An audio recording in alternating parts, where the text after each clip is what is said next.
Kila moja ndani ya familia yako, ndani ya nyumba yako, ndani ya eneo lako unakoishi, unapokaa, na muru mto wa maji yatiririkayo ya Roho Mtakatifu yakatiririke hapo lipo, ukaanze kustawi, ukaanze kufanikiwa, ukaanze kuinuliwa, ukaanze kuonekana, ukaanze kupenya, ukaanze kushinda, ukaanze kupiga hatua, ukaanze kuonekana kwa jina la Yesu. Kuanzia leo natamka, nyumba yako haitakuwa nyumba ya kilio, itakuwa ni nyumba ya furaha kwa jina la Yesu.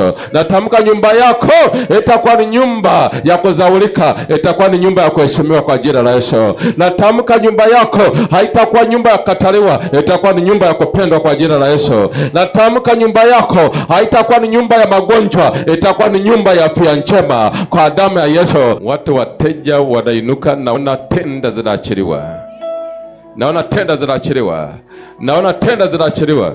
Naona tenda zinaachiliwa. Nasema pokea tenda itashangaza watu. Pokea tenda itashangaza watu.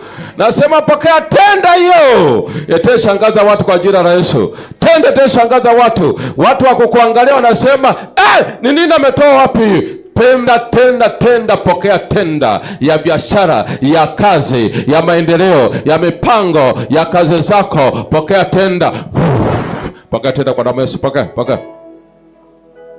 Walio mnyang'anya tenda, pokea tenda yako.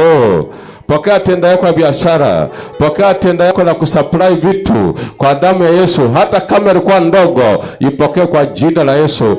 Kusogeze kwenye maisha yako, ukapokee pesa. Pesa zitaanza kusaidia, zitaanza kuinua kwa damu ya Yesu.